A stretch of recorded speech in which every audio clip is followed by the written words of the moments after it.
characteristic, a certain attribute Christians should have as we prepare for our Lord coming back. And though I'm technically a day early, let's light Christ's candle, because He's the reason we're here.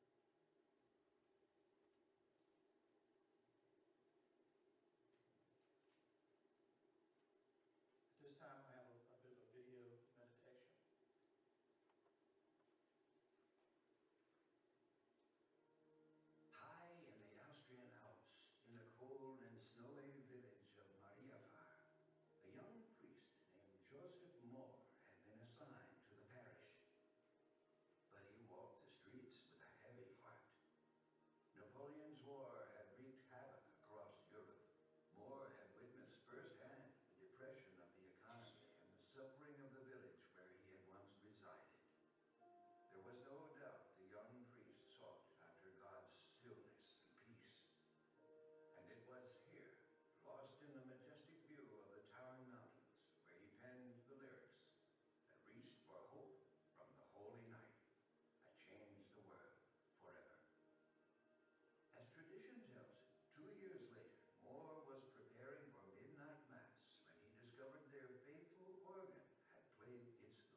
you get me in smaller doses. I put it in the order of service as a homily, not a sermon.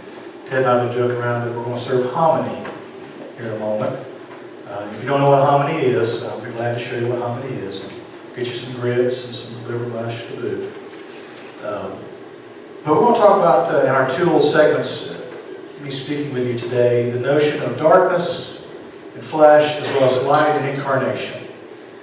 Because the birth of Jesus, there's a bit of a contrast between the light and the dark. And I want us to think about that today. First, let's think about the darkness and the flesh.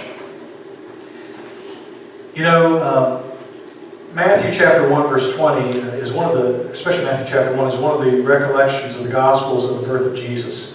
If you look at Matthew's account and Luke's account, they're very different in many ways, different attributes, different details, but there's one thing that they have in common: fear. Fear. You see, in Matthew 1:20, Joseph was told not to be afraid.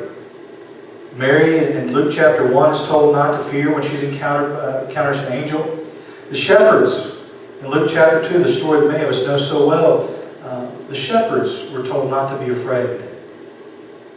Fear. Matthew 1:20 reads, "As he considered this, the angel of the Lord appeared to him in a dream. Joseph, the son of David," the angel said, "do not be afraid to take Mary as your wife, for the child within her was conceived by the Holy Spirit." Now, what had been going on? Well, I mean, the story goes, in Matthew and Luke especially, we find that Mary, who is a virgin, who has not been with a male, has become pregnant. She's been betrothed to Joseph. And back in Joseph and Mary's day, in Judaism of that day, there were kind of three different stages of marriage. There was, the first stage was it was an arrangement where even as they were children, the parents would arrange for the two children eventually to one day get married. The next stage was the betrothal. This was a legally binding relationship that lasted about a year. They lived apart. There was no intimate relations between the two. And it required a divorce to break. And in fact, it was so serious, in fact, if a man slept with another's betrothed, he could be stoned to death. It's a very serious thing. And of course, the third step was marriage itself. Well, they're in the second stage. A stage where they're supposed to be separate and pure, and Mary has become pregnant. You know, Joseph, was probably full of fear and anger just out of that. And all of a sudden, this dream happens, and he sees this thing, this otherworldly being, an angel, that is something he'd probably never seen before. He was afraid. I can only imagine how I would feel if some angel came to me and told me something, said, "Well, the Holy Spirit's conceived inside your betrothed." Excuse me? He was afraid. He was told not to be afraid. You see, in this world, we find a lot of fear, don't we? We find a lot of fear because it's darkness. In fact, darkness is something that's from the very beginning of the Bible. Genesis chapter 1, the earth was formless and empty, and darkness covered the deep waters. It was dark. You know, one of my biggest fears as a kid, and one of my children has inherited this fear, the fear of the dark. I've got one of my children, and he can tell you who he is later, who has to have every light on in the house, has to have this light on where he goes from one room to the other. He's afraid of the dark. I was afraid of the dark too when I was a kid to some degree. It's easy to be afraid of the dark, but there's a lot of other things in this world that we fear. A lot of things we're afraid of. And this comes to the silly part here. You know, y'all been around me. Some of y'all been around me long enough that I'm too silly. We're afraid of things that are kind of supernatural, if you will. I've got Sasquatch up there. It says, "Believe in yourself even when no one else will." Sasquatch. Some people are afraid of things that go bump in the night. The boogeyman. Ghost. There's a ghost dog up there, right? We're afraid of things that are supernatural. Some would say even silly. But we're also afraid of things that are more practical, aren't we? Especially as adults. We're afraid of getting sick. Flu and strep throat have hit our congregation. Touched many of us. We're afraid of finances. You see the man being attacked by the stock market trend there. We're afraid of financial ruin and hardship. Many of us worry about our finances. We're afraid. We're afraid. And many of us also as well are afraid of other things. We're afraid of hospitalization. We're afraid of the lack of independence. We may have one day have to rely on someone else to take care of us, to bathe us, to feed us. We're afraid of our failing health. We're afraid of going to a long-term care facility or nursing home. Many are afraid of dying. We're afraid. We're afraid. Many of us have phobias and fears, practical and impractical in many ways. But we live in a world that's full of darkness, full of fear. But we're afraid of the darkness in our world, but the promises of the Bible, especially we find the Old Testament of Isaiah, they point to the Messiah, and the New Testament gives us the birth of this Messiah, the light in our darkness. This time we're going to sing our hymn, Come Thou Long Expected Jesus. We're going to sing both verses. It's number 77. Those right next to it will come on Come Emmanuel.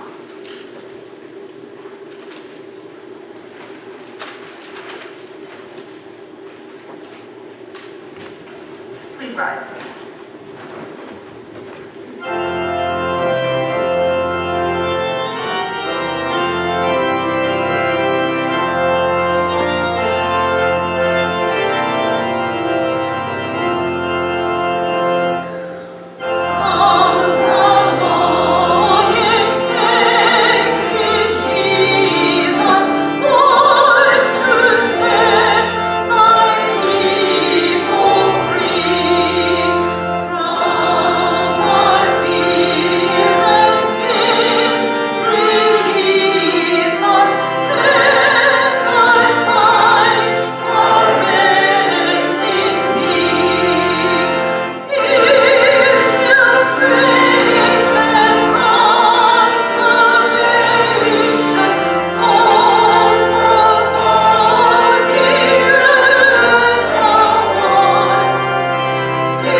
So we're afraid of the dark. We're afraid of the darkness in our world. But the good news is we have the hope. We have the light. We have the incarnation, the God with us. You see, so funny, I always think about Charlie Brown, especially this time of year, the Christmas special, and one little character, Charlie Brown, has a security blanket, carries around, and my kids have little blankets, they use a security blanket. For me, I've had little security things. Back when I was a little, I slept with a stuffed animal. Don't tell anybody. That was my security blanket, my stuffed animal. Okay, thank you, buddy. But you see, things like a flashlight for a kid who's afraid of the dark, or a stuffed animal, some magical thing that may protect us from the evils and the creatures in the world that dwell in the dark. But we don't need that as human beings, as Christians. We don't need that. We have God with us. Matthew chapter 1, verses 22 through 23. All of this occurred to fulfill the Lord's message through this prophet. Look, the virgin shall conceive a child, and she will give birth to a son, and they will call him Emmanuel, which means God is with us. This is a quotation from Isaiah 7:14. Just like a security blanket or a flashlight, God is watching over us. He's not some sort of distant God that has set the world in motion and just kind of lets it go and just watches things from a distance. An absentee parent, if you will, or absentee landlord. He's in the midst of our every moment with us, watching over us, caring for us, guiding us. John 1:14. So the Word became flesh, or became human, and made his home among us. He was full of unfailing love and faithfulness. We have seen his glory, the glory of the Father's one and only Son. See, Jesus walked among us. He was God incarnate. And that word incarnate is kind of a big, deep word theologically. It pretty much means to be have enfleshment, if you will. To be robed in flesh. To be embodied in flesh. He became one of us. God lived with us. God was tempted like us. God thirsted like us. God hungered like us. God was one of us. Jesus Christ. And I'm pretty sure there aren't any pains and sufferings in life that in some way he didn't experience, but he conquered.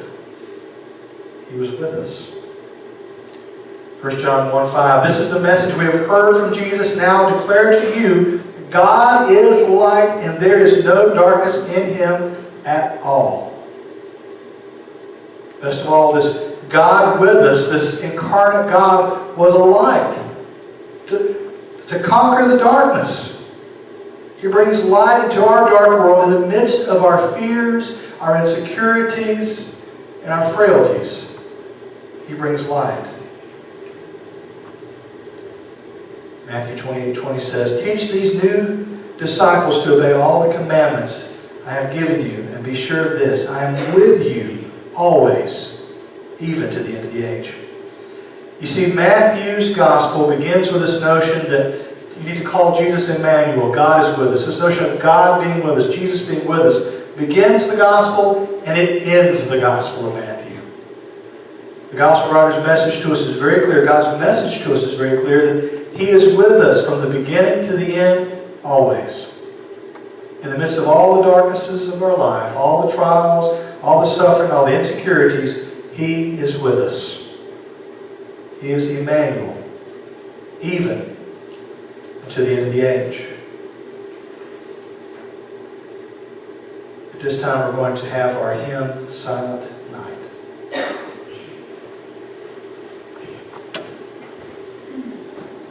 Could we please all rise for number 91, Silent Night? We'll sing all the verses. Christ.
Now, I am no angel.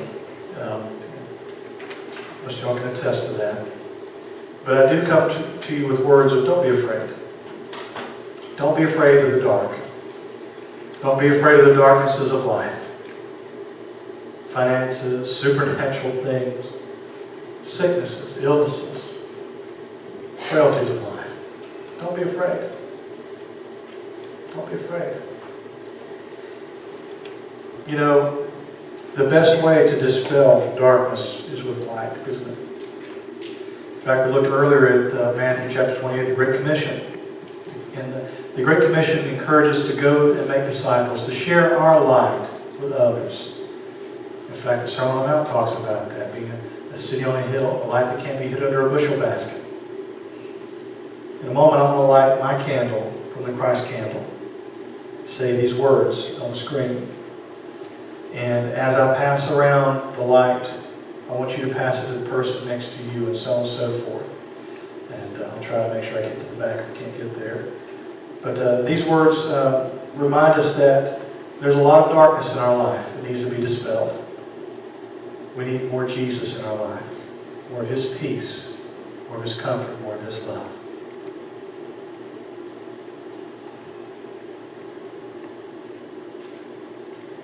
We light these candles in thanksgiving for loved ones lost, for past health and joy that now seem distant. We light these candles in prayer that we will feel God's love in our present sorrow. We light these candles in hope for the promises of God yet to be revealed. Glory to God. So again, I'm going to light candles and you guys pass it back. Share your light with others.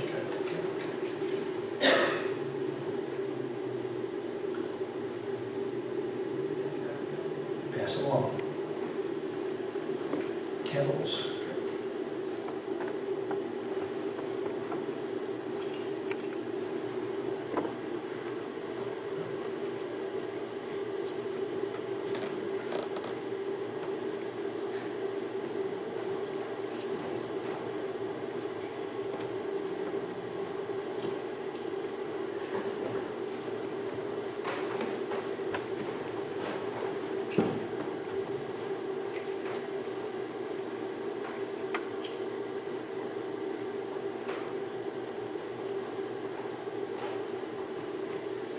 As you'll notice, it's not easy sometimes to share your light with others, is it?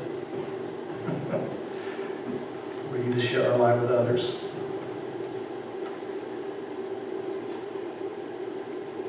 In this dark world, there is light. Thanks be to God for the light. Thanks be to God for the light. Let us pray. Heavenly Father, we thank you for this opportunity to come together, Lord, to share fellowship, to sing praises, to think of the babe in the manger. But Lord, also to remember that life is frail. Life is full of trials.